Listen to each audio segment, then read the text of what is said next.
Pessoal, dando continuidade ao tema recursos, vamos falar agora sobre o recurso especial que é interposto no Superior Tribunal de Justiça.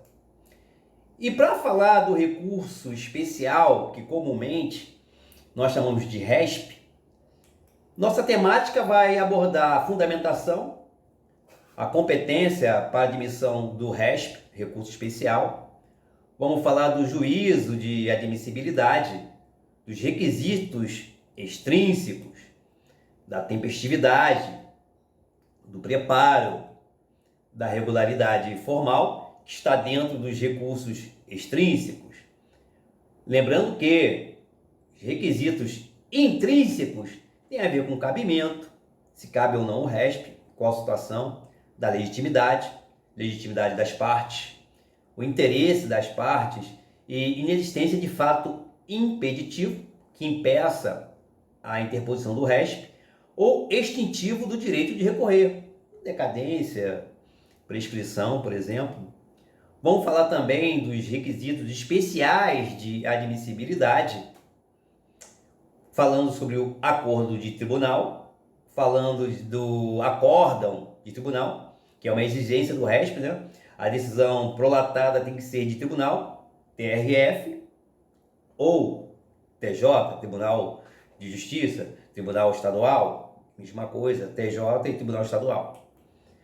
Exaurimento das distâncias também, esgotamento das vias ordinárias, para que você possa interpor o RESP, o recurso especial. Vamos falar do pré-questionamento, tá? Que também se aplica no recurso extraordinário, no STF, é um spoiler, já adiantando aí. E o procedimento. E finalizando com os efeitos do RESP. Lembrando que os recursos excepcionais foram divididos entre as duas cortes, STJ e STF, cabendo exclusivamente ao Supremo Tribunal Federal, o recurso extraordinário, e ao Superior Tribunal de Justiça, o recurso especial. Por que eu coloquei aí recursos excepcionais? Efeitos de prova. Porque você, de repente, dependendo da doutrina que você adota, não usa esse termo, recursos especiais, excepcionais, Veja, os recursos excepcionais foram divididos entre as duas cortes, cabendo exclusivamente ao Supremo Tribunal Federal, o recurso extraordinário, e exclusivamente ao Superior Tribunal de Justiça, STJ, o recurso especial. Por que eu coloquei aqui recursos excepcionais? Porque, de repente, na prova vem dizendo o seguinte: o recurso excepcional, aí você fica lá, recurso excepcional, recurso extraordinário, será que é a mesma coisa?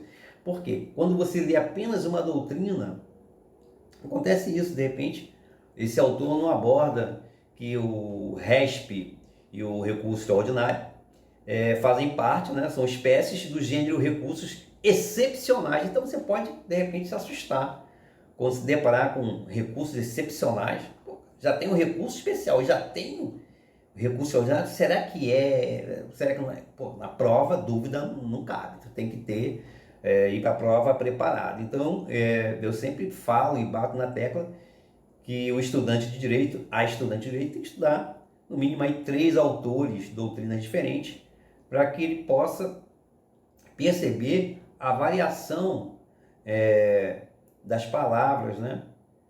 Que na prova pode vir, você pode ser surpreendido, porque você só lê em uma doutrina. E eu sempre procuro abordar o outro nome. É igual na nossa prática. A prática, recurso especial, fala RESP. RI, juizados especiais cíveis, recurso nominado. É difícil você falar, recurso nominado, falar RI. Então, para você que não conhece, RI, o que é isso? Recurso nominado nos juizados especiais cíveis, que fazem, às vezes, a função da apelação, tá? Procedimento comum. Veja, é o meio utilizado para contestar, né, perante o STJ, Superior Tribunal de Justiça, uma decisão unânime. Veja, proferida pelo Tribunal de Justiça ou Tribunal Regional Federal. Veja, decisão de tribunal, TJ, TRF, o nome que se dá é acórdão, tá? Então vamos ter sempre isso em mente, tá? Desde que a decisão, que é o acórdão, a decisão recorrida, contrarie tratado ou lei federal, tá? Ou ainda lhes negando a vigência de um tratado ou de uma lei federal, ou essa decisão de tribunal, que nós chamamos de acórdão, julgue válido um ato de governo local, o Estado, né, Estados membros, contestado em face a uma lei federal. Conflito aí entre o Estado membro, tá, um ato do governo local, governador, em face a uma lei federal. Ou der à lei federal uma interpretação diferente da atribuída por outro tribunal. Veja, você entra com um RESP porque a decisão de um TJ, de um estado X, foi diferente de outro estado. Ok? A mesma situação. Então diz aqui, a lei federal, uma interpretação diferente. Ou seja, esse tribunal aqui, que eu entrei aqui, foi desfavorável à lei federal. Só que o outro estado, ele entendeu que sim, tá? Deu à lei federal uma interpretação diferente. Ou seja, você tem que fazer a sua pesquisa aí, tá? Nesse sentido. Por que esse tribunal aqui não me deu o que eu estou pedindo aqui, ou não aceitou? Por que ele foi contrário, já que o outro tribunal com a mesma lei acatou? Ok? Então você tem que entender que quando uma lei federal tem interpretação diferente nos estados membros, né, no TJ local, ou seja, tribunal estadual, você também entra com o RESP. O recurso especial está previsto onde? Na nossa Constituição, artigo 105, inciso 3 da Constituição e suas alíneas A, B e C. Tá ok? O recurso especial, o RESP, como a gente chama, é utilizado contra decisões proferidas em última instância ou única instância. Questão de prova que confunde muito o estudante, a estudante de direito. Última instância quer dizer o quê? Competência recursal. Única instância, competência originária. Com o objetivo de verificar questões de direito e não questões de fato, uniformizando o acórdão, a decisão, ao ordenamento jurídico. Tá onde isso? Súmula 7 do STJ. A pretensão de simples reexame da prova não lhe seja recurso especial. Reexame da prova tem a ver com o quê? Com os fatos. Então, o RESP é para questões de direito, lei, tratado, enfim. Ou seja, o recurso especial não aprecia novamente a matéria de fato, pois exige o cumprimento ordinário e possui o pré-questionamento como requisito de admissibilidade, também para o recurso extraordinário. O pré-questionamento também serve para o recurso extraordinário no STF. Eu vou falar sobre esse requisito de admissibilidade. Qual é a fundamentação do recurso especial do RESP? Já falei, artigo 105, inciso 3, alíneas A, B e C da nossa Constituição. Acabei de falar, compete ao STJ, Superior Tribunal de Justiça, inciso 3, julgar em recurso especial as causas decididas em única competência originária ou última instância, competência recursal, pelos tribunais regionais federais ou pelos tribunais dos estados, que são os TJs, tribunais de justiça do Distrito Federal, e territórios, quando a decisão recorrida, letra A, contrariar tratado ou lei federal ou negar-lhe vigência, sua aplicação ali. Julgar válido ato de governo local contestado em face de lei federal. Der a lei federal interpretação divergente, ou seja, diferente da que lhe haja atribuído outro tribunal. Ou tribunal, TJ ou TRF. A interposição do RESP se dará em duas situações. Primeiro, contra acórdão, decisão de tribunal, tá? Que verte sobre matéria de mérito de tribunal nas situações elencadas no inciso 3 do artigo 105 da nossa Constituição, alíneas A, B e C. Ou, no segundo caso, para impugnar decisão que não analisou o mérito da causa a partir da interpretação de lei processual diferente daquela que lhe tenha dado acórdão plotado de outro tribunal. Ok? Quando impugnar a decisão que não analisa o mérito da causa, e você vê que em outro tribunal, houve um acórdão plotado nesse mesmo sentido, nessa mesma ideia. Por que esse aqui não decidiu o mérito da causa? Tá? Então aí você entra com o RESP. O RESP, decisões do TJ ou TRF, tribunais, que você vai acionar o Superior Tribunal de Justiça, tá ok? Juízo prévio de admissibilidade. O RESP será interposto no Tribunal Recorrido, TJ, TRF, para que este encaminhe ao STJ. Conforme o regimento interno de cada tribunal, o juízo prévio de admissibilidade poderá ser da competência do presidente ou do vice-presidente do tribunal, TJ ou TRF. Aí tem que ver o regulamento interno, porque você vai encaminhar, né? A competência, você vai encaminhar o teu recurso, tem que saber se é para o presidente, né? A competência lá, ou para o vice-presidente. Você vai ter que saber, tem que dar uma lida no regulamento interno. Bom, o Superior Tribunal de Justiça é que vai fazer o juízo de admissibilidade definitivo, ok? O Tribunal TJ ou TRF ele faz o juízo prévio de admissibilidade, tá? É importante você saber disso. O juízo de admissibilidade, o que é?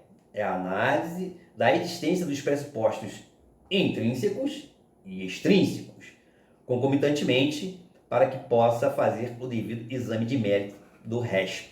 Veja, já falei sobre o pressuposto intrínseco, mas sempre bom a gente martelar. O que é o pressuposto intrínseco?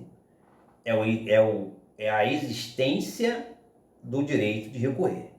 Pressuposto intrínseco, o que é? É a existência do direito de recorrer. Cabimento. Cabe RESP? Artigo 105, inciso 3, está dentro daquelas linhas ali, A, B e C. Então cabe. A parte legítima.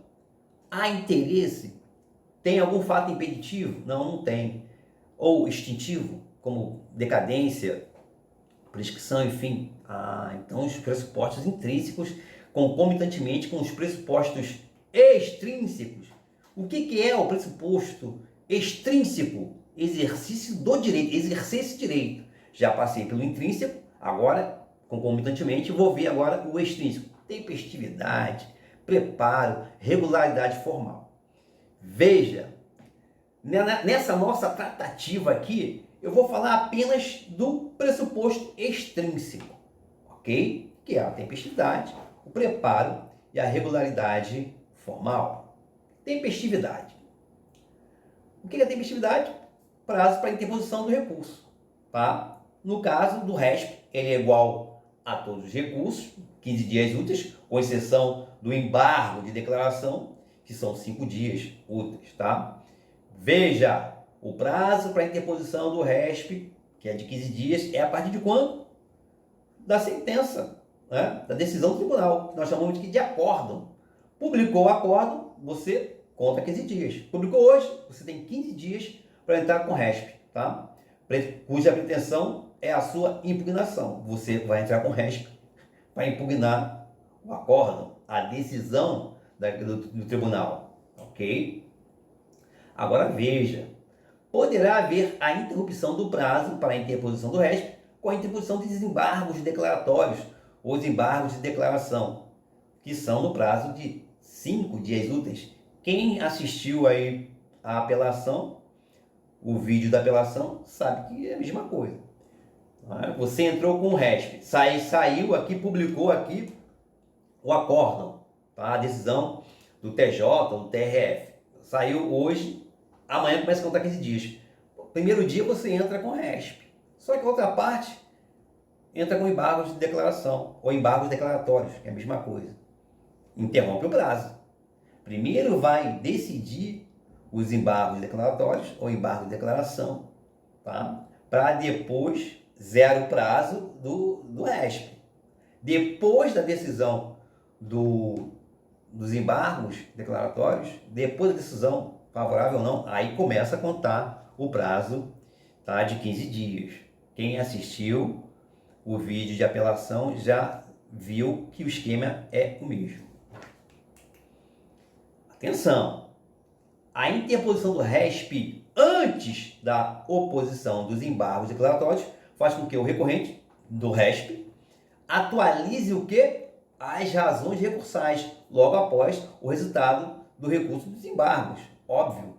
Ou seja, sua publicação do acordo embargado sendo passível do não reconhecimento do RESP, caso haja modificação do acordo pelo embargo. Veja, mesma coisa da apelação. Você saiu uma decisão aqui, no outro dia, né, publicou o acordo, no outro dia você entra com o RESP. Só que no segundo dia, até porque para você entrar com embargo são 5 dias, no terceiro dia, a outra parte, embargo de declaração. Interrompeu lá. Interrompeu o prazo de quem entrou do recorrente do RESP.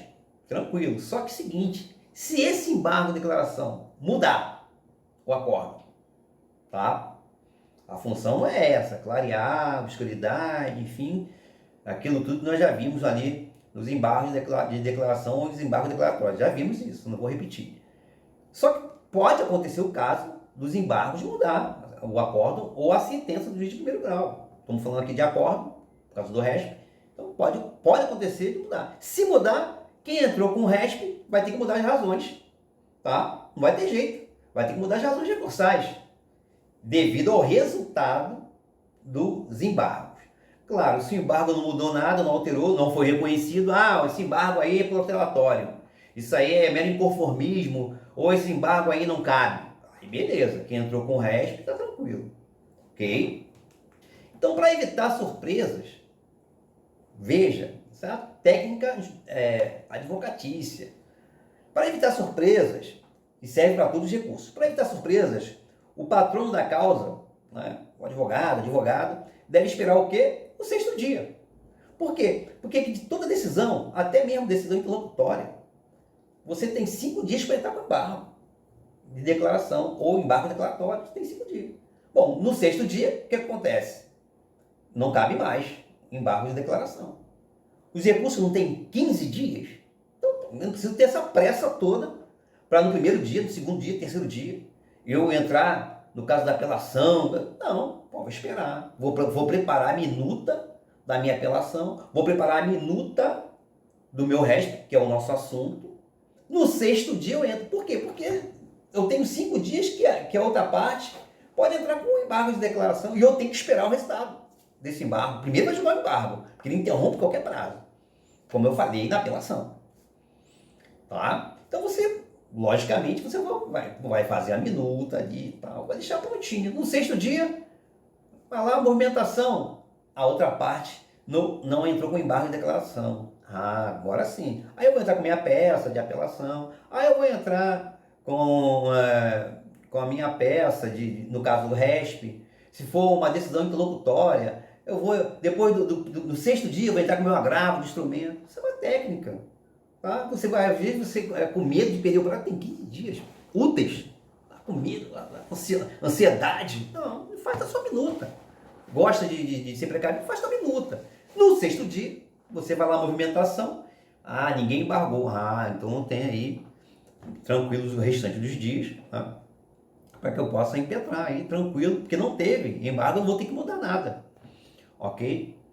Então, ratificando, para evitar surpresas, o patrono da causa deve esperar o 6º dia para o manejo do recurso especial, mas qualquer recurso, evitando assim a renovação da apresentação das razões recursais após a publicação do acórdão embargado. Você tem que ver o resultado do embargo, porque ele pode alterar a sua peça, tanto de apelação, tanto de agravo de instrumento, e no nosso caso, o nosso tema do RESP.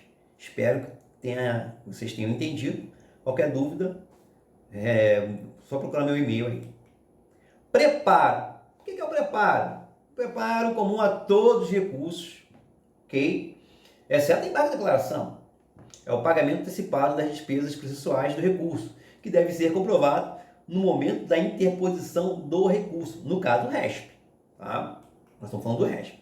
Caso não haja o recolhimento do preparo, terá como consequência a pena de deserção. Agora tem um detalhe, tá? O preparo é comum a todos os recursos, com exceção dos embargos de declaração. Vai lá no vídeo de embargo de declaração, senão a gente vai ficar indo e voltando, não vai dar certo. Vai lá, assista o vídeo de embargo de declaração. Detalhe: a deserção é a sanção aplicada à parte que negligencia o recolhimento do preparo, seja quanto ao valor, seja quanto ao prazo, e tem como consequência o não conhecimento do recurso deposto. Estou falando aqui de forma geral, preparo de forma geral, tá? Serve para todos os recursos, exceção do embargo de declaração. Porém, conforme o regimento interno do STJ, em seu artigo 12, no tribunal, TJ, TRF, não será devidas custas nos processos de sua competência originária ou recursal. Tá? No caso do tribunal, não serão devidas custas nos processos de competência originária. Exemplo de competência originária, ação rescisória. Ação rescisória, a competência originária é onde? A competência originária é no tribunal. Então, como a competência originária é no tribunal, o tribunal é o quê? É o órgão ACOR. Então, a gente tem que sair, né? Aquele pensamento fora da caixa. Juízo ACOR é o juiz de primeiro grau. Depende.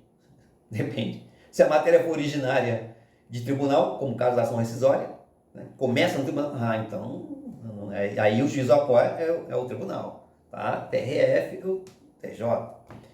Ok? No tribunal não serão devidas custas dos processos de sua competência originária ou recursal.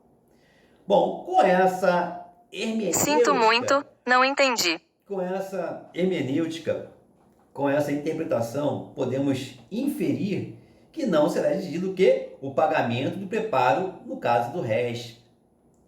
Calma. Questão de prova, então precisa da sua máxima atenção. No caso dos autos físicos, será exigido o comprovante do pagamento do porte de remessa e de retorno, que tem a ver com o translado dos autos físicos do Tribunal, TRF ou TJ, ao STJ, tá? E depois do seu julgamento, o envio para o Tribunal recorrido, ou seja, o translado, tá? Porte de remessa e de retorno não fazem parte do conceito de custas processuais. Veja, autos físicos. Imagina aí um processo que tem um calhamaço de autos físicos, um calhamaço mesmo. Aquela coisa assim de imensa, tá? E que você tem que, autos físicos, mandar para o STJ. Você vai ou pelo correio, ou para uma firma particular de translado, você vai pesar, você vai pesar. Então isso aí é o quê? Porte de remessa e retorno. Ele não foi para tal lugar? Brasília, no caso, STJ, foi. Tá? O tribunal do estado tal, estado membro tal, mandou lá para Brasília, pesou lá. Tá? Aí tem que ter o quê? O pagamento do porte de remessa e de retorno. Ou tu acha que o STJ vai pagar? Não, negativo. Ele vai receber, vai analisar, vai olhar os processos todos lá físicos, lá, pesado, um por um, a sequência. Julgou, devolve todo aquele calhamaço, tá? De processo para o estado onde tem um tribunal que mandou, né? Um tribunal de origem lá, mandou, tá? Veja, porte de remessa e retorno não fazem parte do conceito de custos processuais. Questão de prova. Isso aí vai cair.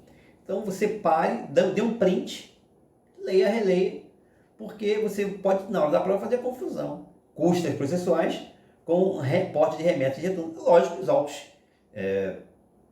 virtuais não precisam dessa remessa. Tudo digitalizado. Mas tem autos físicos, por quê? Pelo volume, né? Pelo volume. Até digitalizar tudo, Ah, manda lá para a STJ. Vai ter que pagar o porte de remessa e o retorno, que é o translado. Ok?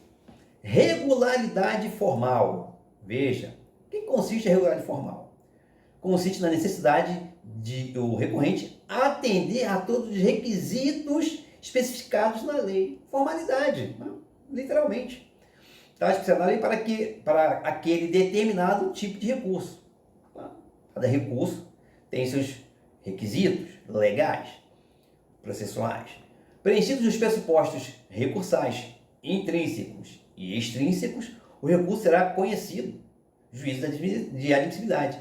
E no mérito provido ou não, juízo de mérito. São dois juízos distintos, ok? Ele pode ser provido ou não em relação ao mérito. Ele pode ser conhecido ou não em relação ao quê? Ao juízo de admissibilidade. Então você tem que também ter essa claridade aí. Princípio da fungibilidade. Relembrando, o princípio da fungibilidade, o princípio de recursal, consiste em quê? Na possibilidade de admissão de um recurso interposto por outro, que seria o cabível na hipótese de existir dúvida objetiva sobre a modalidade de recurso adequada. Claro, isso aí, falando um bom carioquês, não é a Bangu, tá? O princípio da fungibilidade incide quando preenchidos os seguintes requisitos: dúvida objetiva quanto ao recurso a ser interposto. Qualquer pessoa, qualquer operador de direito poderia ter essa dúvida aí, a dúvida objetiva quanto ao recurso a ser interposto. Inexistência de erro grosseiro, tá? Que o recurso interposto erroneamente tenha sido apresentado no prazo daquele que seria o correto. Vou alegar o princípio da fungibilidade aqui, porque o outro tem prazo maior. Negativo. A linha C, que o recurso interposto erroneamente tenha sido apresentado no prazo daquele que seria o correto, tá? O Brasil não é para amador, né, meu amigo? Então, aqui você já tá tudo bem amarradinho. Não é aí a Bangu que você vai aplicar o princípio da fungibilidade, vai alegar o princípio da fungibilidade. Entrei com recurso errado, mas pelo princípio da fungibilidade, a corte tem que aceitar, tal, para a celeridade processual. Os requisitos aqui: dúvida objetiva, inexistência de erro grosseiro, que o recurso interposto erroneamente tenha sido apresentado no prazo daquele outro, que é o correto. O prazo correto é X. O outro, o incorreto, é 10x. Vou alegar, eu perdi o prazo desse aqui, vou alegar. Negativo. Bom, novo CPC 2015 inova ao prever expressamente 3 hipóteses de aplicação do princípio da fungibilidade que a gente está falando. No nosso caso, do recurso especial do RESP, só vai interessar 2 aqui, mas para efeito de conhecimento: a transformação dos embargos de declaração em agravo de instrumento, a transformação do recurso especial, que é o nosso caso, em recurso extraordinário, tá? Artigo 1032, quando o ministro relator do STJ entender que a matéria tratada no recurso interposto versa sobre o quê? Questão constitucional. A transformação do recurso extraordinário em recurso especial, artigo 1033, quando o ministro relator do STF entender que houve ofensa reflexa à Constituição. Tá ok? E isso aqui tem nessa imagem, princípio da fungibilidade de recurso, que é o que acabei de falar, embargo de declaração, artigo 1024, em agravo de instrumento, recurso especial em recurso extraordinário, artigo 1032, recurso extraordinário em recurso especial 1033. Aí aqui está a definição, né? Princípio da fungibilidade dos recursos. Artigo 1032, se o relator no STJ entender que o recurso especial versa sobre questão constitucional, deverá conceder prazo de 15 dias para que o recorrente demonstre a existência de repercussão geral e se manifeste sobre a questão constitucional. Artigo 1033, se o STF, Supremo Tribunal Federal, considerar como reflexa a ofensa à Constituição afirmada no recurso extraordinário, por pressupor a revisão da interpretação da lei federal ou de tratado, remetê-lo-á ao STJ para julgamento como recurso especial e não recurso extraordinário. Tá? Então, claro, se o STF viu que a competência não é dele, ele vai, né, vai declinar, vai passar a bola para quem de direito, que no caso é o STJ. Continuaremos na parte 2. Forte abraço, bons estudos.